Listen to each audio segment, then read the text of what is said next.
ይመስገን እንደገና እንድንተያይ እግዚአብሔር ድረስ ሰጠን ስሙ ይባረክ አሜን ሁሉ ነገር ሰላም ነው አካባቢ ቤተሰብ አገልግሎት ህይወት ሁሉ ሰላም ነው ሰላሙን ለሰጠን ለሰላሙ ጌታ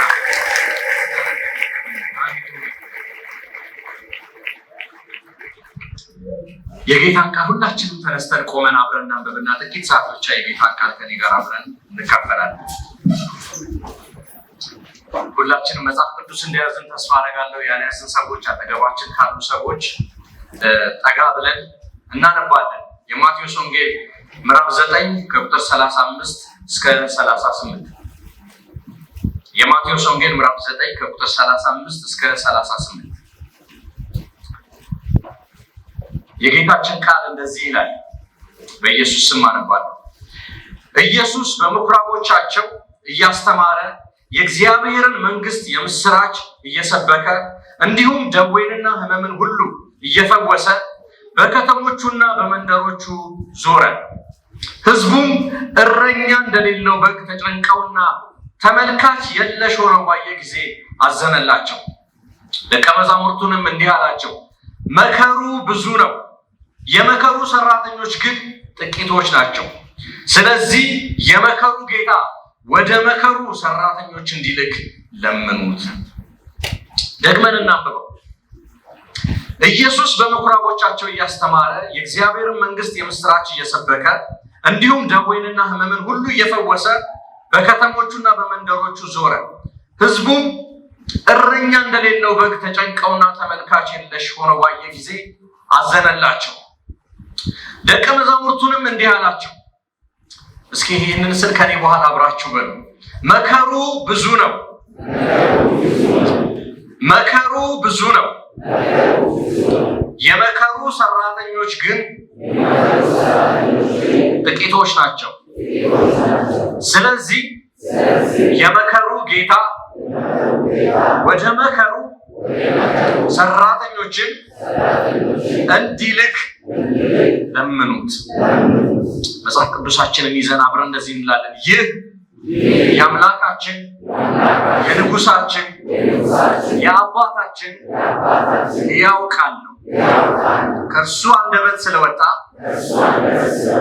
ይሰራል እግዚአብሔር ሆይ እናመሰግንሃለን ክብር ለስምህ ይሁን ስለሰጠን መልካም መንፈስ እናመሰግንሃለን እግዚአብሔር ሆይ አሁንም ጸጋ ለእያንዳንዳችን ይብዛልን በዚህ ሕያው በሆነው መንፈስ በሆነው ሕይወትን በሚሰጥ ወደ እያንዳንዳችን ዛሬ እንድትመጣ እንለምንሃለን ልባችን አእምሯችን መንፈሳችን ለዚህ ቃል የተከፈተ እንዲሆን እንለምንሃለን እግዚአብሔር ሆይ ከቃል ኃይል የተነሳ ዛሬ ሕይወታችን ላይ ያንተ መለኮታዊ ለውጥ እንዲመጣ በጌታ በኢየሱስ ስም እንጸልያለን ከምንም ነገር የተነሳ አይደለም ከቃል ጉልበት የተነሳ ጌታ ሆይ ካንተ የተልኮ ሐሳብ የተነሳ ዛሬ ይሄ ቃል በእያንዳንዳችን ውስጥ ስራ ይስራ ጌታ ሆይ ይለውጠን ጌታ ሆይ ያንተ ተልኮ የኛ ተልኮ እስኪሆን ድረስ ይሄ ቃል ይሞግተን ጌታ ሆይ ልባችንን ይያዘው አእምሯችንን ይያዘው ሕይወታችንን ይያዘው ጌታ ሆይ ሁለንተናችን ለዚህ ቃል ይገዛ ደሞ ጌታ ሆይ በዚህ ቃል መኖር የምንችልበት መታዘዝ የምንችልበትን ጸጋ ስጠን እናመሰግንሃለን ክብር ለስምህ ይሁን ለእግዚአብሔር ከፍ ያለ ጭብጨባ ሰጥተን እንቀመጣለን ስሙ ይባረክ እግዚአብሔር ይመስገን ይሄ ያነበብነው ክፍል የሚገኘው በማቴዎስ ወንጌል ምዕራፍ 9 ላይ ነው የማቴዎስ ወንጌል እንደምናውቀው ከአዲስ ኪዳን ከምናገኛቸው 4 ወንጌላቶች ውስጥ የመጀመሪያው ወንጌል ነው በእርግጥ በመጽሐፍ የመጀመሪያው ወንጌል አይደለም ከሱ ቀድሞ የተጻፈው የማርቆስ ወንጌል ነው ቀጥሎ ግን የማቴዎስ ወንጌልና የሉቃስ ወንጌል በተመሳሳይ ጊዜ ከ80 እስከ 85 ዓመተ ምህረት ባለው ጊዜ እንደተጻፉ እናውቃለን ደግሞ የዮሐንስ ወንጌል በመጀመሪያው ክፍለ ዘመን መጨረሻ አካባቢ በ95 ዓመተ ምህረት አካባቢ እንደተጻፈ እናውቃለን ይሄንን ወንጌል የጻፈው ማቴዎስ ቀራጭ የነበረ ለሮም መንግስት ከገዛ ወገኖቹ ከአይሁዳውያን ቀረጥን እየሰበሰበ የሚሰጥ ሰው ነበረ ደግሞ የራሱ ታሪክ በዚሁ በማቴዎስ ወንጌል ውስጥ ተመዝግቦ እናገኘዋለን ይሄ ቀራጭ ሰብሳቢ የነበረው ማቴዎስ በዚሁ በምዕራፍ 9 ላይ አንድ ቀን ኢየሱስ እርሱ ተቀምጦ ቀረጥ በሚሰበስብበት መንገድ ይሄ ንጉስ መጣ ልክ ወደ እርሱ ሲመጣ ኢየሱስ እንደዚህ አለው ሌዊ ወይም ማቴዎስ ተነስና ምን በለኝ ተከተለኝ አለው እና ከቀረጥ መሰብሰቢያው ላይ ተነሳና ኢየሱስን ተከተለው እና ቀጥሎ መጽሐፍ ቅዱስ እንደዚህ ይለናል ወደ ሌዊ ቤት በገባ ጊዜ ወደ ቀራጩ ቤት በገባ ጊዜ ከብዙ ቀራጮችና ኃጢያተኞች ጋር አብሮ ተቀመጠ ይላል ክብር ለእግዚአብሔር ይሁን አንዱን ኃጢያተኛ ጠራው ተከተለኝ አለው እቤቱ ገባ እሱ ቤት ደግሞ ብዙ ኃጢያተኞችና ቀራጮች መጥተው ከኢየሱስ ጋር ተቀመጡ ምዕራፉ ይሄንን ታሪክ እየዘገበልን ይቀጥላል ስለ ሁለቱ አይነ ስውሮች መፈወስ ስለ ዲዳው መፈወስ ብዙ ታሪኮችን ይነግረንና አሁን ያነበብነው ክፍል ጋር ስንደርስ ግን ኢየሱስ ክርስቶስ አንድ ያጋጠመው ልቡን የነካውን ነገርና ለደቀ መዛሙርቱም ያካፈላቸውን ነገር ይነግረናል እንደምታውቁት በመድራችን ላይ ብዙ አይነት በሽታዎች አሉ ሰዎች በተለያየ አይነት በሽታ ይያዛሉ እና ሰዎች በሽታ ሲይዛቸው ምን ያደርጋሉ ተነስተው ወደ ሐኪም ቤት ይሄዱና በሽታቸውን ይመረመራሉ ለበሽታቸው የሚሆን መድኃኒት ይወስዳሉ ያንን መድኃኒት ይውጣሉ ከበሽታቸው ይድናሉ አንዳንድ ደግሞ መድኃኒት ያልተገኘላቸው በሽታዎች አሉ እንደ ካንሰር እንደ HIV አይነት ሰዎች ሐኪም ቤት ሄደው መድኃኒት ቢሰጣቸው ሊያድናቸው አይችልም ያ በሽታ ይገላቸዋል ስለዚህ እነዚህ በሽታዎች ገዳይ በሽታዎች ይባላሉ ዛሬ ግን አንድ ነገር ልንገራችሁ ከነዚህ ሁሉ በሽታዎች የሚበልጥ እስከ ዛሬ ድረስ መድኃኒት ያልተገኘለት አንድ አደገኛ በሽታ አለ ኃጢአት ይባላል ለዚህ በሽታ ከዛሬ 2000 ዓመት በፊት በግርግም የተወለደው እግዚአብሔር ሰው የሆነው ኢየሱስ ብቸኛ መድኃኒቱ ነው ለዚህ በሽታ ሌላ መድኃኒት ማንም ሊያመጣ አይችልም የትኛውም ሐኪም ላብራቶሪ ውስጥ ቀምሞ ተፈላስፎ አጥንቶ ለዚህ በሽታ መድኃኒት ሊያስገኝ አልቻለም ብቸኛ መድኃኒት የተገኘው ከሰማይ ነው እርሱም ሥጋ የለበሰው የእግዚአብሔር ልጅ ሆነው ኢየሱስ ክርስቶስ ነው ክብር ለስሙ ይሁንለት እና እግዚአብሔር አንድ ብቻ መድኃኒት ስላለው ለኃጢአት ለሰው ልጆች መጥፋት በመድር ላይ ከሱ ለራቁት ለሰው ልጆች አንድ ብቸኛ መድኃኒት ስላለው ዛሬ እግዚአብሔር ለሰው ልጆች ሁሉ እንደዚህ የሚል ጥሪ ያለው ወደዚህ መድኃኒት ኑ ይሄ መድኃኒት ያደረገላችሁን እወቁ ይሄንን መድኃኒት ውሰዱና ከኃጢአታችሁ ዳኑ ይላል ታዲያ ይሄን መድኃኒት እግዚአብሔር የሚልከው በማን እጅ ነው ማን ነው ይሄንን መድኃኒት ይዞ የሚሄደው እሺ የታመመ ሰው ተሸክመን ሐኪም ቤት እንወስዳለን መድኃኒት ለመግዛት አቅም ለሌለው ሰው እኛ ፋርማሲ ሄደን መድኃኒት ገዝተን እቤት ወስደን እንዲውጥ እናደርገዋለን ዛሬ በኃጢአት ለታመመው ዛሬ መድኃኒት ላላገኘው በዓለማችን ላይ ከ3 ቢሊዮን ለሚበልጠው ወደ ገሃነም እሳት እየተነዳ ላለው ለዛ ሁሉ ህዝብ መድኃኒቱን ይዞ የሚሄደው ማን ነው ይሄንን መድኃኒት ይዞ የሚነሳው ጌታ ኢየሱስ በመድር ላይ ያለ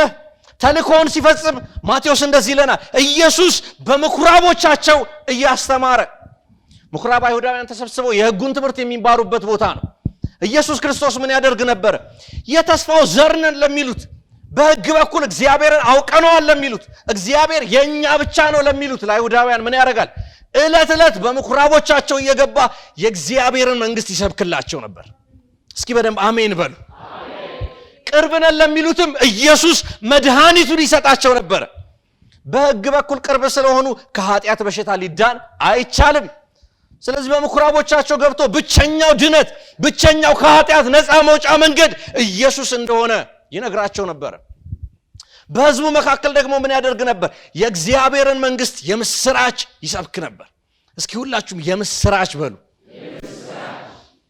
አንድ መንግስት የኛን ሀገር ሊወር ቢመጣ የምስራች ነው አረ ይሄማ መጥፎ ዜና ነው ሐዘን ነው መንግስትም ዜናውን ሲነግረን ደስ ይያለው አይደለም ይነግረን ወራሪ መጥቷል ተነስና ተዋጋ ነው የምንባለው ኢየሱስ ክርስቶስ ግን ወደ ምድር ሲመጣ ሰማያዊው መንግስት ወደ ምድር ሲመጣ ሊወር ሊያጠፋ ሊገድል አይደለም አረ ሃሌሉያ ሌባው ሊሰርቅና ሊያርድ ሊገድል ይመጣል እኔ ግን ህይወት እንዲሆንላችሁ እንዲበዛላችሁ መጣው አለ ኢየሱስ ያ መንግስት ይዞ የመጣው የምስራችን ነው ለምን ሰዎች ሁሉ በኃጢአት ምክንያት ከእግዚአብሔር የተለዩ ስለሆኑ ሰዎች ሁሉ በኃጢአት ምክንያት ከእግዚአብሔር ፍርድ በታች ስለሆኑ ሰዎች ሁሉ የምስራች ስለሚያስፈልጋቸው ስለዚህ ኢየሱስ እንደዚህ ያደርግ ነበር የእግዚአብሔርን መንግስት የምስራች ምን ያደርግ ነበር ይሰብክ ነበር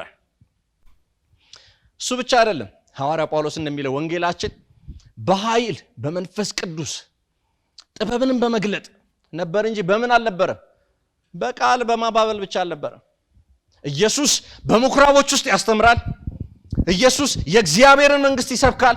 ደግሞ እንደዚህ ይለናል፣ ደዌዎችንና ህመምን ሁሉ እየፈወሰ በህዝቡ መካከል ይዞር ነበር ይላል። የተጨነቁትን ማንም ሊጠጋቸው የማይፈልገውን እንደውም እንደ ማቴዎስ አጻጻፍ ከሆነ በአይሁድ ካልቸር ውስጥ በአይሁድ የህግ ስርዓት ውስጥ በበሽታ የተያዘ በሰውነቱ ላይ በሽታ የሚታይበት በበሽታ የተጠቃ ከሰፈር ውጪ እንዲገለል ይደረጋል። ራሱን እንዲያነጻ ይደረጋል። በካህን አማካኝነት ብቻ ነው ወደ ማህበሩ የሚቀላቀለው። ኢየሱስ ክርስቶስ ግን እንደዚህ ያደርግ ነበር። በምኩራብ ያስተምር ነበር። የእግዚአብሔርን መንግስት ይሰብክ ነበር። ሰው ያገለላቸው ጋር ሄዶ ይፈውሳቸው ነበር። ትዝ ይላችኋል የዚያ የለምጻሙ ታሪክ። ጌታ ኢየሱስ ጋር መጣና ጌታ ሆይ ብትወድ ልታነጻኝ ትችላለህን አለው ይላል። ጌታ ኢየሱስ እንደኛ አዎ ወዳለሁ ንጻ ብሎት ሄደ አይለንም። ኢየሱስ አዎ ወዳለሁ አለና ዳሰሰው ይለናል። እስኪ ዳሰሰው በሉ። ይሄ ሰውዬ በለምጻምነቱ ምክንያት መጀመሪያ ሰው አይቀርበውም። ወደ ውጪ መውጣት ነው ያለበት፣ መባረር ነው ያለበት። ይሄኛው ደግሞ የእግዚአብሔር ልጅ ነኝ የሚለው ንጹሑ ቅዱሱን አምላክ በስጋ ተገልጦ ያሳየው ኢየሱስ እነሱ ነክተው የሚረክሱትን ለምጻም እየዳሰሰው እሱ አይረክስም። ሰውየውን ነው ከለምጹ ነፃ ወጣ። ባይሶ ይሄ እኮ የሚሽን ቴክስት ነው። እኛ ወንጌል ያልደረሰበት ቦታ ስንገባ ብዙ ለውጥ እንደማናመጣ ብዙ ነገር እንደማይሆን ነው የምናስበው። ገብተን በእግዚአብሔር መንግስት በእግዚአብሔር መንፈስ ኃይል የምናደርገው የወንጌል ሥራ እኛን አይደለም ይገለን፣ ህዝቡን ይለውጣል። ህዝቡን ወደ እግዚአብሔር መንግስት ያመጣል። ክብር ለእግዚአብሔር ይሁንለት። እና ጌታ ኢየሱስ እያስተማረ የእግዚአብሔር መንግስት እየሰበከ ሲዞር አንድ ነገር አየ። ህዝቡም እረኛ እንደሌለው በግ ተጨንቀውና ተመልካች የለሽ ሆነው አያቸው ይላል። ይሄ ክፍል በጣም ልቤን ይነካዋል። እረኛ እንደሌለው በግ ሆነው አዩ። የሚመግባቸው የለም፣ የሚጠብቃቸው የለም። እረኛ የሌለው በግ እንዴት ነው የሚሆነው? የፈለገ አውሬ መጥቶ ቦጭቆ ይበላዋል። የሚከላከልለት የለውም። ሲጠወልግ ሲወድቅ የሚጠግነው የለውም፣ የሚያበላው የለውም። በመልካም መስክ ላይ የሚያሰማራው የለውም። እንደው መስክ ላይ ደና መስክ ያላገኘ የጠወለገ እንስሳ ምን እንደሚመስል አይታችኋል? የጠወለገ በግ፣ ጥሩ መስክ ያላገኘ በግ ምን ይሆናል? አጥንቱ ይታያል። እንደው ስታዩት ለመብላት አይደለም የሚያጓጓው። ውይ ይሄ በግ ምን ሆኖ ነው ብላችሁ ታዝናላችሁ። ኢየሱስ ህዝቡን ሲያይ እንደሱ ነው ያያቸው። በአጥንታቸው ቀርተው እረኛ እንደሌላቸው በጎች ጠውልገው ነው ያያቸው። ተመልካች የለሽ ሆነው አያቸው። ሲቅበዘበዙ አያቸው። ባይዜ እዚህ ውስጥ እኮ የምናነበው አይሁዳዊ ነን ብለው በጣም በኩራት ስለሚመላለሱ ሰዎች ነው ማቴዎስ የሚጽፍልን። ቤተ መቅደስ ይሄዳሉ፣ ምኩራብ ይሄዳሉ፣ ይማራሉ፣ መስዋዕት ያቀርባሉ። ከህጉ አንዳች ላለማጓደል በትዕቢት ደረታቸውን ነፍተው የሚኖሩ ናቸው። ቅድም እንዳልኳችሁ ግን ያ ገዳይ በሽታ ያጠቃቸው ናቸው። ያ ገዳይ በሽታ ምንድን ነው? ሁለት ሰው ነው ኃጢአት ያለው። ያ ገዳይ በሽታ ምንድን ነው? ኃጢአት ነው። ስለዚህ እግዚአብሔር ማያቸው ስጋቸው ወፍሮ ተመችቷቸው ሲያቸው እነዚህም የእግዚአብሔር መንግስት ወራሽ ናቸው አይልም ኢየሱስ። ከውጭ ተመችቷቸው ሊሆን ይችላል። ኢየሱስ የሚያየው ግን ውስጣቸውን ነው። በዛ ኃጢአት ተበልተዋል፣ ጠውልገዋል። እንደ ካንሰር ውስጣቸውን በልቶታል ኃጢአት። ስለዚህ ጌታ ኢየሱስ አያቸውና እረኛ እንደሌላቸው በጎች ተጨንቀው ተመልካች የለሽ ሆነው አያቸው። ከዛ እንደዚህ ይላል፣ አዘነላቸው። እስኪ አዘነላቸው በሉ። he was moved with compassion። ራራላቸው። አልጠላቸውም፣ አልሰደባቸውም፣ አላንቋሸሻቸውም፣ አልተጸየፋቸውም። እኛ አንዳንድ ጊዜ እንደምናደርገው እነዚህ ድንጋይ አምላኪ እነዚህ ጨረቃ አምላኪ አላላቸውም፣ አዘነላቸው። ይሄ ነው ትክክለኛው የወንጌል ልብ። ትክክለኛው የወንጌል ልብ ለምንድን ነው ያዘነላቸው? ለምንድን ነው ልቡ በርህራሄ የተሞላው? እረኛ የሌላቸው በጎች ስለሆኑ፣ የተቅበዘበዙ ስለሆኑ፣ ወደ ሞት የሚነዱ ስለሆኑ፣ የዘላለም ጥፋት የሚጠብቃቸው ስለሆኑ፣ ከእርሱ ውጪ ተስፋ ሊሰጣቸው የሚችል አንድም አካል እንደሌለ ስለሚያውቅ፣ ብቸኛው መድኃኒት ኢየሱስ ብቻ እንደሆነ ስለሚያውቅ፣ ስለዚህ ራራላቸው። ትዝ ይላችኋል ጌታ ኢየሱስ ወደ መስቀል በሚጓዝበት ጊዜ የኢየሩሳሌም ደጅ ጋር ደረሰና ምን አለ? ዶሮ ጫጩቶቿን እንደምትሰበስብ ስንት ጊዜ ለሰበስብሽ ሞከርኩ። ምን እያደረገ? እያለቀሰ መድኃኒት የሆነውን ኢየሱስን ሪጀክት ስላደረጉት።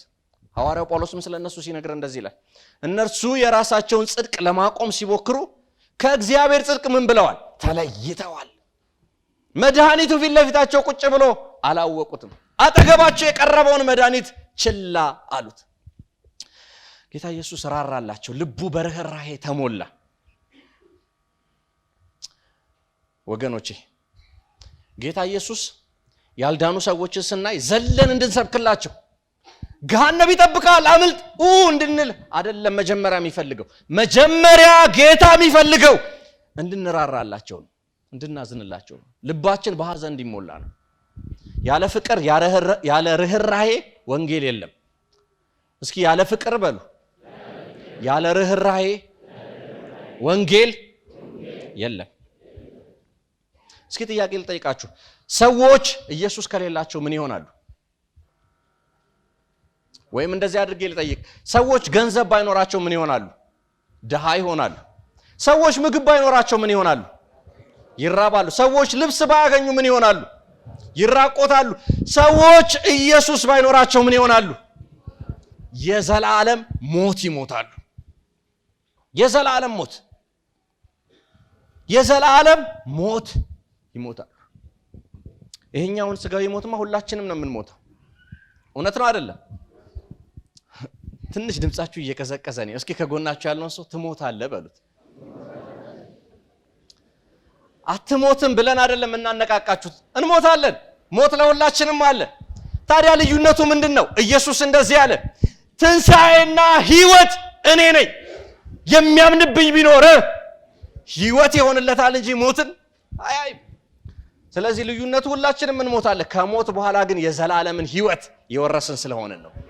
ክብር ለስሙ ይሁንለት። ስለዚህ በርህራሄ ልባችን እንዲሞላ እግዚአብሔር ይፈልጋል። እንድንራራላቸው እግዚአብሔር ይፈልጋል። ሰዎች ኢየሱስ ከሌላቸው ወደ ዘላለም ፍርድ የሚሄዱ ናቸው፣ የሚጠፉ ናቸው፣ ለዘላለም ከእግዚአብሔር ተለይተው የሚኖሩ ናቸው። ይሄ ሐዘን ወደ ልባችን ይግባ። አጠገባችን ያሉ ጓደኞቻችን፣ ጌታ ኢየሱስን የማያውቁ ቤተሰቦቻችን፣ ድንገት የሚመጣው ሞት አንድ ቀን ሲመጣ ለዘላለም ከእግዚአብሔር ተለይተው ይጠፋሉ።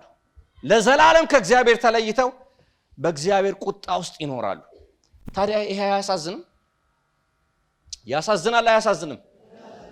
እግዚአብሔር ይህን ርህራሄ ይስጠን። ወንጌል ጩኸት አይደለም። ወንጌል ብዙ ነገር ወተን ማድረግ አይደለም። ወንጌል የክርስቶስን ልብ መካፈል ነው። ያንን የርህራሄ ልብ። አንድ ጊዜ ታይላንድ የሚባል ሀገር ከአውሮፕላን ማረፊያ ወጥቼ ወደ ምናርፍበት ቦታ እየሄድን በታክሲ የሚወስደኝ ሰው ጋር መነጋገር ጀመር እና እየተነጋገርን ስለ ወንጌል መመስከር ጀመርኩ። ኢየሱስ ክርስቶስን ታውቀዋለህ ያልኩት፣ አላውቀውም አለኝ። ስለ ኢየሱስ ክርስቶስ ሰዎች ነግረው አያውቁም ወይ? ማን ነው ኢየሱስ ክርስቶስ? ቤተ ክርስቲያን ሄዳታው? ቤተ ክርስቲያን ምንድን ነው? መጽሐፍ ቅዱስ አንብባታ? መጽሐፍ ቅዱስ ምንድን ነው? የማወራውን ነገር በህይወት ዘመኑ ሰምቶት አያውቅም። ወገኖቼ እኛ ዕለት ዕለት የምንሰማው ሰምተን የማንጠግበውን ስም ገና ያልሰሙ ሰዎች አሉ። ስለነሱ ሰዎች ርህራሄ ይሰማናል ወይ? ሐዘን ሸክም አለ ወይ በልባችን? ጳውሎስ እኮ የክርስቶስን ወንጌል ይዤ በዛ ሁሉ መከራ ውስጥ እንዳልፍ ያደረገኝ የሚለን አንድ ጉዳይ ነው። ያ የክርስቶስ ልብ እኔ ውስጥ ስላለ፣ እንደውም ስለ ወገኖቼ ስል ከህይወት ቃል ስለራቁት ስለገዛ ወገኖቼ ስል እኔ ከሕያዋን ምድር ምን ልበል ልቆረጥ? የርህራሄ ጥግ ይሄ ነው። እግዚአብሔር የሚፈልገው ልብ ይሄንን ነው። አረ እግዚአብሔር ልብ ይስጠን ወገኖቼ። ጌታ ኢየሱስ ካዘነላቸው በኋላ ከንፈር መጥቶ አልሄድም። እኛ ስናዝን እንደሱ ነው የምናደርገው አይደል? ምን ችለው እናደርጋለን? በቃ ብለን እንሄዳለን። ጌታ ኢየሱስ አዘነላቸውና ወደ ማዞረ? እስኪ ወደ ደቀ መዛሙርቱ በሉ። ያንን ህዝብ አይቶ ተመልካች የለሽ ሆኖ ሲያሳዝኑት መፍትሄውን የት እንደሚያስቀምጥ ያውቃል። ለዚህ ገዳይ በሽታ መድኃኒቱን ይዞ የሚሄደው ማን እንደሆነ ያውቃል። ስለዚህ ወደ ማን ዞረ? ወደ ደቀ መዛሙርቱ ዘወር አለና እንዲህ አላቸው፣ ኃላፊነታችሁን ወቁ ማለት ነው። መከሩ ብዙ ነው። ደቀ መዛሙርቶች የምትከተሉኝ ይህንን ወቁ። መከሩ ምንድነው? ብዙ ነው። ብዙ ነው መከሩ። በእኛ ዘመን ደግሞ መከሩ እጅግ ብዙ ነው። መከሩ ብዙ ነው። ቅድም እንዳልኳችሁ አሁን በምንኖርበት ምድር ላይ ከ3.2 ቢሊዮን በላይ ገና ስለ ኢየሱስ ያልተነገረው ህዝብ አለ። መከሩ ብዙ ነው አይደለም? ብዙ ነው። በኢትዮጵያ ውስጥ እኛ በምንኖርበት ሀገር ውስጥ ምን ያሎቻችሁ እቺ ወረቀት ደርሳችኋለች? ዛሬ ደርሷችኋል? እስኪ ከፍ አድርጋችሁ አሳዩኝ። ይዛችኋል? ይሄን እነዚህ ሁሉ ህዝቦች እጃችን ላይ ያዝናቸው ገና ስለ ኢየሱስ አልተነገራቸውም። ገና የክርስቶስን ወንጌል አልሰሙ። መከሩ ብዙ ነው አይደለም? መልሱልኝ። ብዙ ነው አይደለም? ብዙ ነው። እጅግ ብዙ ነው መከሩ። የወንጌሉ ሥራ ብዙ ነው። ገና ሊደረሱ የሚገባቸው ህዝቦች አሉ። ዓለማችን ላይ ከሚገኙ ከ16900 የሚጠጉ ህዝብ ክፍሎች ውስጥ ከ6000 በላይ የሚሆኑት ገና በመካከላቸው ቤተክርስቲያን እንኳን የለም። የክርስቶስ የማዳን ወንጌል አልተነገረም። ገና ሚስዮናዊ አላክንም። አኗኗራችንን ስናይ ግን መከሩን የጨረስን ነው የምንመስለው። እውነት ነው አይደለም? ህይወት ላይ ተደላድለናል በጣም። የወንጌል ሥራ የቀረን አንመስልም። ሁሉ ነገር እንዳለቀ እጃችንን ዘርግተን ማራናታ እያልን ነው። ጌታ ኢየሱስ ዳግም የሚመጣው ማቴዎስ ወንጌል ምዕራፍ 24 ላይ በግልጽ ነግሮናል። የዚህ የመንግስት ወንጌል ለአሕዛብ ሁሉ ምስክር እንዲሆን በምድር ዙሪያ ይሰበካል። ያን ጊዜ መጨረሻው ይመጣል። ከጌታችን ዳግም ምጽአት በፊት ጌታ ፕሮሚስ የገባው አንድ ነገር ነው። ይሄ የመንግስት ወንጌል ለህዝቦች ሁሉ ይሰበካል። ከዚህ በፊት ተናግሬው እንደሆነ አላውቅም። አንድ ጊዜ ስልጠና ላይ ስለ ሚሽን በጣም እየተማርን አንድ ልጅ በጣም በቃ ተነካ። እንዴ ጌታ የሚመጣ ወንጌል ከተሰበከ በኋላ ነው እንደ እብድ ሆነ ልጁ። እና ስልጠናው ቅዳሜ ያለቀ እሁድ ቸርች ሄደ እና ቸርች ሄዶ ቁጭ ሲል ሰባኪው ኢየሱስ ይመጣል ይላል። ልጁ ከጉባኤው ውስጥ ተነሳን አይመጣም አለ። ኢየሱስ የሚመጣ ወንጌል ሰብከን ስንጨርስ ነውና እግዚአብሔር ያንቃል። ማራናታ የምትል ቤተክርስቲያን መገለጫዋ ምንድነው? ወንጌልን ይዛ የምትሮጥ ቤተክርስቲያን ናት። ማራናታ ቃል ብቻ አይደለም፣ የህይወት ዘይቤ ነው። ኢየሱስን ና የምንለው በህይወታችን ነው። ምን እያደረግን? የተካፈልነውን ህይወት ላልሰሙ ሰዎች እያደረስን። እግዚአብሔር ጸጋውን ያብዛልን። መከሩ ብዙ ነው። የመከሩ ሰራተኞችስ ጥቂቶች ናቸው። መከርና ሰራተኛ ካልተመጣጠነ ምን ይፈጠራል? መሰብሰብ የሚገባው መከር ይጠፋል። መከሩ ብዙ ነው። እግዚአብሔር የማዳን እጁ አላጠረችም። ዛሬም ሰዎችን ያድናል። ዛሬም ወደ መንግስቱ ያመጣል። ዛሬም ከዘላለም ሞት ያድናል። ያነሰው ምንድነው? የእግዚአብሔር ኃይል ነው? ወንጌል ቀዝቅዞ ነው? እንዴት ነው? አትመልሱም። ሰላም ነው? ወንጌሉ ኃይል አጥቷል ወይ? ታዲያ የጎደለው ምንድነው? ሰራተኞች። ሰራተኛ ነው የጠፋው። ሰራተኛ ለምን ጥቂት ሆነ? ቶሎ ብዬ ጥቂት ነገሮችን ብቻ ልናገርና ሐሳቤን ጠቀልላለሁ። ዛሬ ለምንድነው ብዙ ሚሽነሪዎች የሌሉን? ብዙ የወንጌል ሰራተኞች ለምንድነው የማይነሱት? አንደኛ ምክንያት ወንጌል ያልደረሳቸው አካባቢዎች ላይ መልክዓ ምድራዊ አቀማመጥ አደገኛ ስለሆነ ነው። ቀላሎቹን ነጮቹ ጨርሰው ሄደዋል። ያስቀሩት የትኞቹን ነው? አደገኞቹን፣ የሚገሉትን፣ የሚያርዱትን፣ ለወንጌል አደገኛ የሆኑት ናቸው የቀሩት። ስለዚህ እነዚህ ቦታዎች በረሃማ ናቸው። ሰው ሄዶ ተመቻችቶ እግሩን ሰቅሎ የሚኖርባቸው አይደሉም። ለህይወት ከባድ ናቸው። መልክዓ ምድራዊ ቻሌንጆች አሉ። ስለዚህ ብዙ ሰዎች ደስተኛ ሆነው መሄድ አይፈልጉም። እነሱ የገባቸው ወንጌል የበለጠ ምቾት የሚጨምር እንጂ ምቾት ነስቶ የኢየሱስ ምስክር የሚያደርገው ወንጌል አይደለም። የመጽሐፍ ቅዱስ ወንጌል አይደለም። ዓርብ ዕለት በደንብ ስለተናገርኩ ወደሱ አልመለስም። ግን የመጽሐፍ ቅዱሱ ኢየሱስና ወንጌል በአቋራጭ የምንከብርበት መንገድ አይደለም። እንደውም የምንከስርበት ነው። ዝቅ የምንልበት ነው። ዘላለማዊ ሽልማትን እግዚአብሔር አዘጋጅቶ በምድርኛን የሚያንከራትትበት ነው። ኧረ በደንብ አሜን በሉ። ዘላለማዊ ረፍት ስለተሰጠን ለወንጌሉ እንንከራተታለን። ዕብራውያን እኮ እንደሱ ነው የሚለን የዕብራውያን ጻፊ። ዓለም አልተገባቻቸውምና ምን አደረጉ? የፍየል ቆዳ ለብሰው ዘው ተንከራተቱ። ይሄ ነው ትክክለኛው የወንጌል ጥሪ። ግን ብዙ ሰዎች ዛሬ ወንጌል ለመስበክ ማይነሱት ወንጌል የሚመች ቦታ ስለማይወስድ ነው። አየሩ የሚመች፣ ምግቡ የሚመች፣ ህዝቡ የሚመች ቦታ ተደርሷል። አሁን የቀሩት የሚያጠፉ ናቸው። እግዚአብሔር ይርዳን። ሁለተኛ ምክንያት አብዛኞቹ በወንጌል ያልተደረሱ ህዝቦች ፖለቲካዊ አለመረጋጋት ያለባቸው ናቸው። ቅድም አንድ ወንጌላዊ ፓስተር አስተዋውቆኝ ነበረ።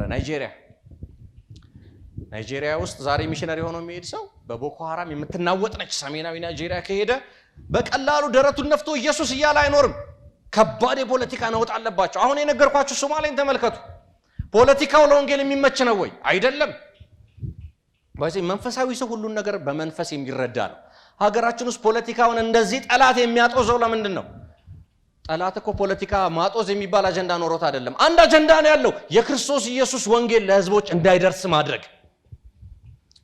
ስለዚህ ፖለቲካዊ አለመረጋጋት የትም ቦታ ሲፈጠር የክርስቶስ ወንጌል እንዳይገባ እንቅፋት ለማስቀመጥ ጠላት የሚሄድበት መንገድ ነው።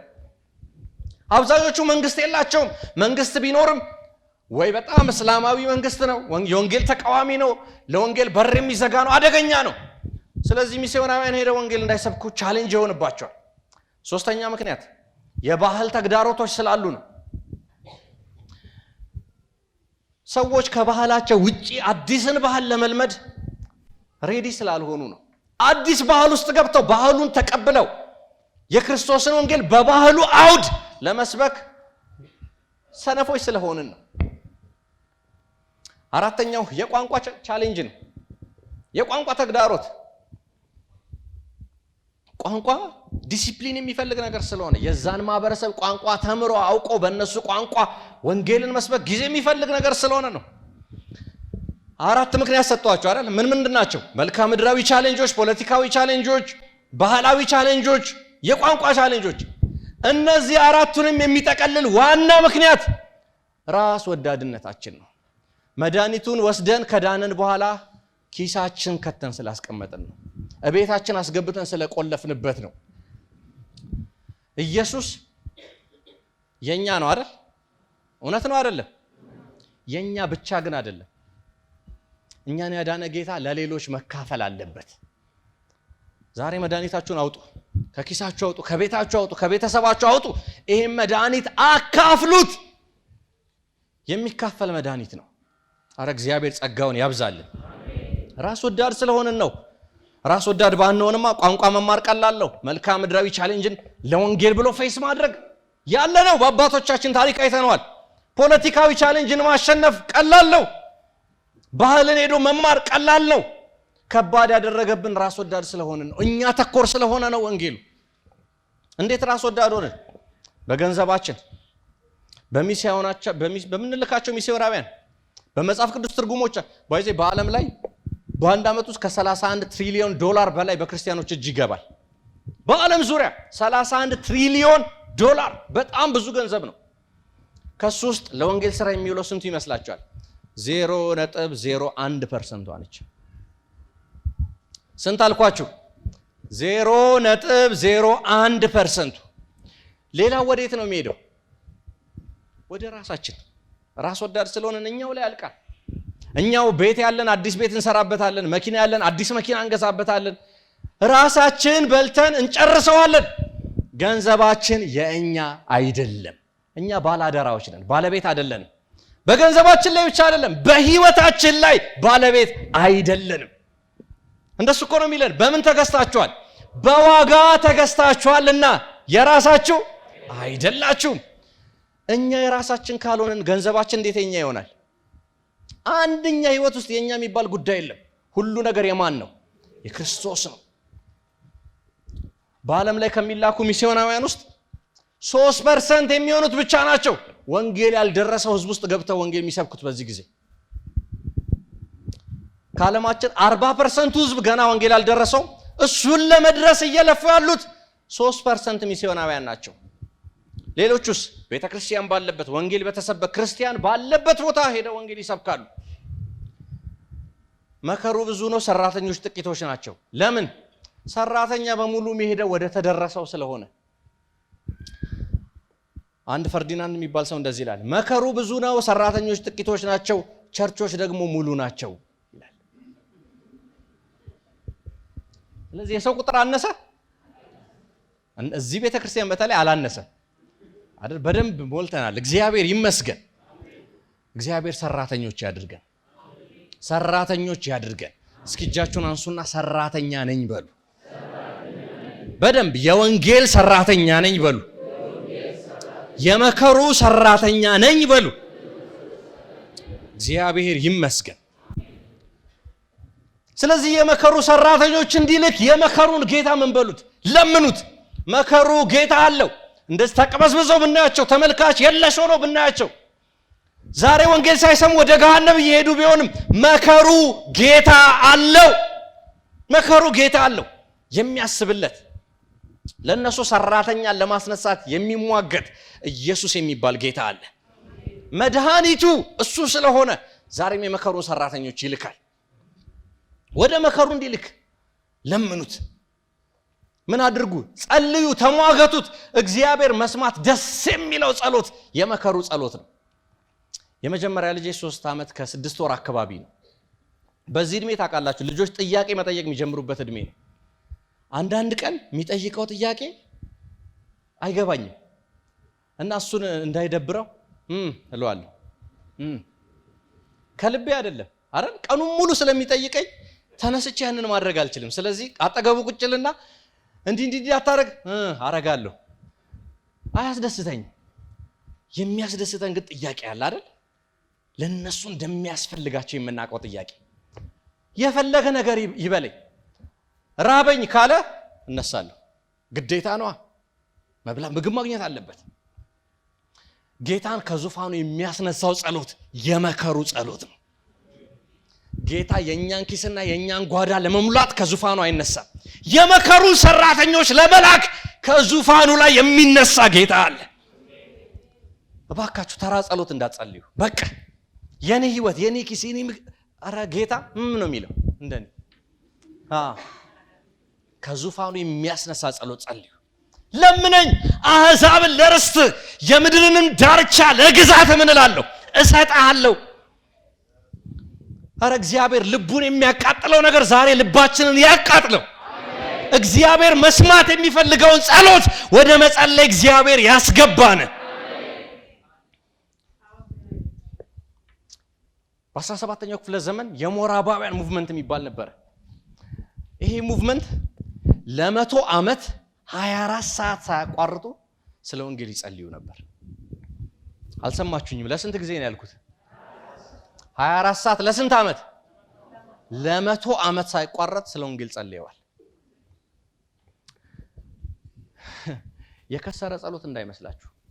ይሄ ጸሎት ባለቀበት ዘመን ዓለምን በወንጌል የገለበጡ ሰዎች ነው የተነሱት። እነ ዊሊያም ኬሪ፣ እነ ሃድሰን ቴለር።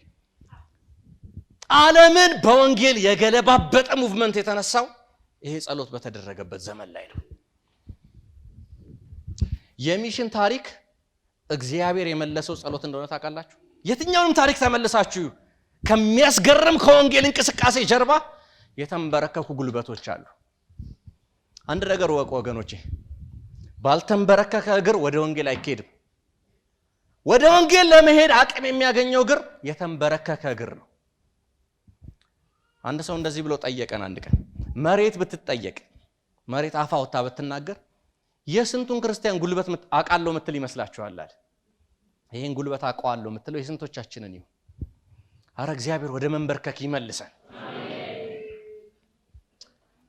ወላጅ አያቴ ረጅም ዘመን የወንጌል ተቃዋሚ ነው። በጣም አደገኛ ተቃዋሚ። የደርግ ወታደር ነበረ። ክርስቲያኖችን ያሳደደ መከራቸውን ያሳየ ሰው ነው። እና ኢየሱስን ተቀበል ሲባል ቦሌ ሄጄ ነው የምቀበለው ይላል። ይቀልዳል፣ ያሾፋል ሁሌ። እና ያን ጊዜ እነሱ አካባቢ ወንጌልን የተቀበሉ ሰዎችን እየሰበሰበ ይገርፋል። አንድ ጊዜ ምን አደረገ? ልክ እናቴና አጎቶቼ ጌታን ሲያገኙ፣ ያው ጴንጤ መጠጥ እንደማይጠጣ ይታወቃል። እና ልጆት እኮ ጌታን ጴንጤ ሆኑ ተብሎ ተነገረው። እና ቤት አመጣቸውና ልጆቼ ያለ እሱ ለማወቅ ለመመርመር ነው የፈለገው። እስከ ዛሬ ድረስ ዓመት በዓል በደረሰ ጊዜ መጠጥ አትጠጡ ስል ስቆጣ ኖር ያለው ዛሬ ተጸጽቻለሁ፣ መጠጥ አምጡላቸው ይጠጡ አለ። ቀረበ እና ሁሉም አይኛ እንጠጣም አሉ። ለምን ደግሞ አጠጡት? አይ ትምህርት ቤት ለጤና ጎጂ ነው ተብለናል። ገባው። ለ3 ሰዓት ያህል ደበደባቸው። ራሳቸውን ስተው እስኪወድቁ ቀጠቀጣቸው። ከ3 ሰዓት በኋላ እያቃሰቱ የሉም እኮ በቃ ፌንት ወድቋል። ትተዋላችሁ አተው አንተው። ከዛ ሁሉ ዱላ በኋላ የሚገርመው ያለፈው መስከረም ላይ እኔ ውጭ ሀገር ነበርኩ። በጠና ታመመ ተባለ እና ውጭ ሆኜ ሁሉ ጊዜ በጣም ለአያቴ ጸልይ ስለነበረ ልቤ ውስጥ በጣም ፊል አረኩት እና የመጨረሻ ሞመንቱ እንደሆነም ገብቶኛል። እና እዛው ባለውበት ክፍሌ ውስጥ ተንበረከኩና ጌታ ሆይ የምር ፈቃደ ከሆነ እባክህ አንተን ሳያውቅ እንዳይሄድ እያልኩ ጸልይ ነበር። አረፈ፣ ወደ ጌታ ሄደ እና ማዘር የለቅሶ ቀማታ ደውላ በስልክ እያወራ አይገርምም ሆስፒታል ውስጥ ሆኖ እንደዚህ ያለኝ እስከዛሬ ድረስ ስቃወማችሁ ኖሬያለሁ፣ ደብድቤያችኋለሁ፣ ብዙ ነገር አድርጌያችኋለሁ። ዛሬ ግን ባካችሁ ይቅር በሉኝ፣ ያንን ኢየሱስን መከተል እፈልጋለሁ አለ።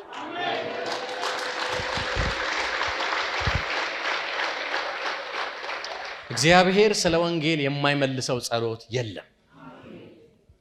አንድ ምስክርነት ጨምሬላችሁ ልጨርስ። የጌታ እራትም ጊዜ ስላለ ጊዜ እንዳልወስድባችሁ። እናቴ ወደ ጌታ ከመጣች በኋላ አባቴ ወደ ጌታ ለመምጣት 8 ዓመት ፈጅቶበታል። ከ8 ዓመት በኋላ ነው የመጣው እና እናቴ ግን ሁሌ የምትነግረን ጌታን ካገኘችበት ቀን ጀምሮ ማታ ማታ ትንበረከክና ባለቤቴን አሳልፈ ስጠኝ፣ ጌታ ወይ መቼ ነው እሱ በጌታ የሚያምነው? እና ውጪ ምናምን በቃ ያኔ በኮሚኒስት ጊዜ ራሽያ ምናምን ኖሮ ስለመጣ በጣም ሊብራል ነው እና ጌታን ተቀበል ስትለው ማዘር ምን ይላታል? እኔ ጌታን ልቀበል አይደለም አንቺን ያገባሁት፣ በቃ አንቺም በሃይማኖትሽ እኔም በሃይማኖቴ እንኑር። ከዛ እንደዚህ ሲል ከ8 ዓመት በኋላ በከባድ ህመም ታመመ እና ታሞ ሆስፒታል ገባ እና በሆስፒታል ውስጥ ሐኪሞቹ በሙሉ መተው አይ ይሄ ሰውዬ አይተርፍም፣ የመጨረሻ እድሉ ነው፣ ንስሐ አስገቡት ተባለ እና ተጸለየለት፣ ንስሐ ገባ፣ ጌታን ተቀበለ። በማግስቱ ጠዋት በሽታው የለም፣ ተነሳ። ይሄ ሜቢ ከ15 17 ምናምን ዓመት በፊት ሊሆን ይችላል። በጣም ልጅ ሆኜ ነው ትዝ የሚለኝ ይሄ ታሪክ። ምን እንደሚያስገርመኝ ታውቃላችሁ? ይሄ ወንጌል የሚያድነን ብቻ አይደለም የሚለውጠን ወንጌል ነው። እንደዛ የወንጌል ተቃዋሚ የነበረ አባቴ ወንጌል ሲባል አይችልም። ልቡን እግዚአብሔር ያንን የድንጋይ ልብ አወጣና የስጋን ልብ ሰጠው። የዛሬ 2 ዓመት ነው ወደ ጌታ የሄደው እና ከመሞቱ 5-6 ዓመታት በፊት በጣም ታሟል። ብዙ ስቃይን ያሳለፈው ዲያሊሲስ ያደርጋል፣ 2 ኩላሊቱ ፌል አድርጎ። ምን እንደሚገርመኝ ታውቃላችሁ? እንደዛ እየታመመ ማታ እያቃሰተ እኮ ነው አልጋው ላይ እንደዚህ ብሎ መጽሐፍ ቅዱስ እያነበበ ነው የምታገኙት። ያ የክርስቶስ ፍቅር ውስጡ ስለገባ ማለት ነው። እና ያረፈ ቀን እኔ በጣም ስለምወደውና በጣም ደግሞ በቃ መንፈሳዊ ነገሩ በጣም ስለሚማርከኝ ከእግዚአብሔር ጋር እታገል ነበር እና በመጨረሻ ሰዓት አረፈ። ከዛ ከሞተ በኋላ ጥያቄ ውስጥ ገባሁ። ጌታ ሆይ አንተን እያገለገለ እየወደደ እየተከተለ እንዴት ተሰቃይቶ እንዲሞት ትፈቅዳለህ ብዬ በቃ እግዚአብሔርን አኮረፍኩ። አንደበት አውጥቼ ባልናገርም ልቤ ውስጥ ግን ቅሬታ ገብቷል። እና ካረፈ ከ6 ወር በኋላ የሞት ሰርተፊኬት የሚባል ነገር አለ አይደል? ለቀበሌ ምናምን ፕሮሰስ ለማድረግ ደብዳቤ ልናወጣ ከማዘር ጋር ሄድን፣ ሆስፒታል ማለት ነው፣ ዘውዲቱ ሆስፒታል። እና የዛ ቀን እሱ ሲያርፍ የነበረችው ነርስ አገኘናት፣ ክርስቲያን ነች። እና ወረቀቱን ፕሮሰስ እያደረገችልን ምን አይነት ግን የታደለ አባት ነው ያለህ አለችኝ። ምን ማለት ነው እንዴ? ያረፈ ቀን ምን እንደተፈጠረ አልሰማው? ኧረ አልሰማው። እኔ እስከ ሌሊት 6 ሰዓት ሆስፒታል ቁጭ ብዬ ባለቤቴ ብቻዋን ስለነበረች ወንድሜ መጣ፣ እኔ ወደ ቤት ሄድኩ። ወደ ቤት ሄጄ ሌሊት 9-10 ሰዓት አካባቢ ነው ያረፈው። አልነበርኩም እኮ ነው ይስላ እንዴ እንማ መስማት አለብህ። መናገር ራሱ እኮ አይችልም ነበር፣ ደክሞ ነበር። እና አልጋ ላይ ሆኖ ህይወቱ ልትወጣ ስትል ረጅም ሰዓት እኮ አላወራም፣ ጸጥ ያለ ሰው ነው። ድንገት ከአልጋው ላይ ቀና አለና እንደዚህ ማለት ጀመራለች። ኑ ላሳያችሁ እንዴት የሚያምሩ ሚዜዎች ናቸው የሚታዩት። ሙሽራው ከዙፋኑ ተነስቶ እኮ እየመጣ ነው፣ ሊወስደኝ ነው እያለ ወደ ጌታ ሄደ። ሃሌሉያ።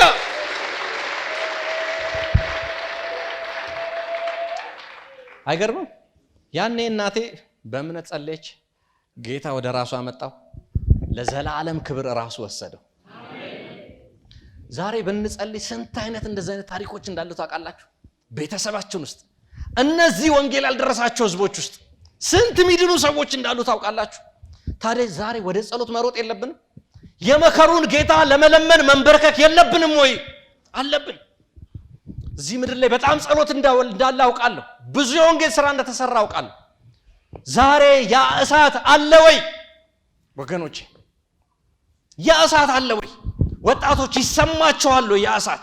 ያ የወንጌል እሳት አባቶችን በእግር እንዲንከራተቱ ያደረገው ያ የወንጌል እሳት፣ ቤተክርስቲያን እንድትተከል ያደረገው ያ የወንጌል እሳት፣ አንገታቸውን ለሰይፍ አሳልፈው እንዲሰጡ ያደረገ፣ እንዲደበደቡ፣ እንዲወገሩ፣ እንዲሞቱ ያደረጋቸው እሳት እዚህ ትውልድ ውስጥ አለ ወይ?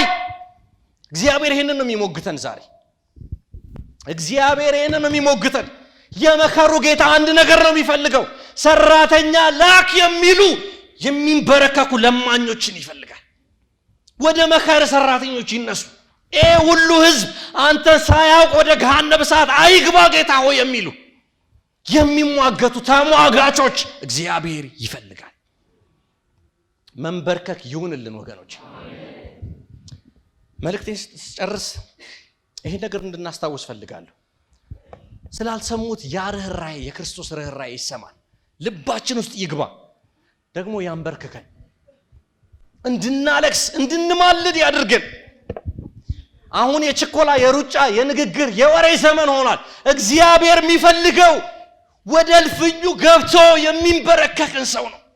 ስለ ህዝቦች ግድ የሚለው እግዚአብሔር ከዙፋን አትነሳም ወይ? የህዝቦች ታሪክ አይቀየርም ወይ? የሚል የሙግት መንፈስ ውስጥ የገባ ሰው እግዚአብሔር ማየት ይፈልጋል። እንደዚህ አይነት ሰዎች እግዚአብሔር ያድርገን። እግዚአብሔር ያድርገን። አንድ ጸሎት እንድንጸልይ እፈልጋለሁ። እዚህ ውስጥ ብዙ አባቶች አላችሁ። እኔ እናንተ ፊት መቆም ራሱ አይገባኝም። ብዙ የወንጌል ስራ የሰራችሁ በጣም ነው ማከብራችሁ። እነ ፓስተር ተስፍሽ እዚህ ያሉ፣ በጣም እግዚአብሔር ይባርካችሁ። እግዚአብሔር ይባርካችሁ። ብዙ የወንጌል ስራ የሰራችሁ ሰዎች እግዚአብሔር ይባርካችሁ። አንድ ነገር ግን እንድታደርጉ እፈልጋለሁ። ለትውልዱ መጸለይ አለባችሁ። ለወጣቱ መጸለይ አለብን። እናንተ ውስጥ የገባ ያ እሳት፣ በዘመናችሁ ያያችሁት ኢየሱስ ለዚህ ትውልድ መጋባት አለበት። ያ የትውልድ ክፍተት ተፈጥሮ ትውልድ ከወንጌል ዞር ማለት የለበትም። ያ እሳት ዛሬ መጋባት አለበት። አንድ ነገር እናድርግ። ወጣቶች የሆናችሁ በጉባኤ ውስጥ ተነሱና ቁሙ። እስኪ ወጣቶች የሆናችሁ በሙሉ ተነሱና ቁሙ። ይሄንን የወንጌል አደራ መቀበል አለብን። አንድ ቃል ኪዳን አስገባችኋለሁ። ግዴታ ነው። በቃ እግዚአብሔር ከጠራን ሚስዮናውያን ነን። ውጭ የተጻፉ ጽፎችን ሂዱና እዩ። የክርስቶስ ከሆንክ ተልእኮ የማን ነው? ያንተ ነው። እዩ ቤተክርስቲያኑ 90% የሚሆነው ቸርች እንግዲህ የቆመውን እዩ፣ ወጣት ነው። ታዲያ በዚህ ዘመን ወንጌል ሊጨምር እንጂ እንዴት ሊያንስ ይችላል? እንዴት ሊወድቅ ይችላል? እግዚአብሔር ይሄንን እሳት ወደዚህ ትውልድ ያጋባ። ፓስተር ተስፍሽ ወደዚህ መጥቶ እንዲጸልይ ለሱ ጊዜውን ሰጣለሁ። እርሱ እየመጣ ግን ወጣቶች እዚህ ቆማችሁ በሙሉ እጃችሁን በልባችሁ ላይ አድርጉና ይሄንን የወንጌል ቃል ኪዳን አብረን እንገባለን። ቃል ኪዳን ነው ማስገባችሁ። ለወንጌል የጨከነ ትውልድ እግዚአብሔር ማየት ስለሚፈልግ እጃችሁን በልባችሁ ላይ አድርጉና ይሄንን ቃል ኪዳን አብረን እንግባ። እግዚአብሔር ሆይ፣ በደንብ ድምጻችሁን ከፍ አድርጋችሁ በእምነት አብራችሁ ይንበሉ። እግዚአብሔር ሆይ፣ ዛሬ ቃል ኪዳኔን አድሳለሁ። ጌታ ኢየሱስ ሕይወቴን፣ ማንነቴን፣ ሁለንተናዬን ለወንጌል ለመስጠት፣ ለተልእኮ ለመስጠት ቃል እገባለሁ። ከተልእኮ ውጪ የገባኝ ክርስትና ከኔ ውስጥ ይውጣ፣ ከኔ ውስጥ ይውጣ። መስቀሉ የሌለበት፣ ወንጌል የሌለበት አርቲፊሻሉ ክርስትና ከልቤ ውስጥ ይነቀል። ጌታ ኢየሱስ፣ ያንተ ፍቅር በልቤ እንደገና ይተከል። የወንጌል ፍቅር፣ የተልእኮ ፍቅር ላልዳኑት ላልሰሙት የሚራራ ልብ ዛሬ ወደ ልቤ ይምጣ። ጌታ ሆይ በዘመኔ ሁሉ እከተልሃለሁ፣ ሕይወቴን ሰጥሃለሁ፣ ወንጌልን እሰብካለሁ፣ ወንጌልን እሰብካለሁ፣ ወንጌልን እሰብካለሁ። መድኃኒቱን ኢየሱስን አልደብቀውም፣ እናገራለሁ። ሃሌሉያ!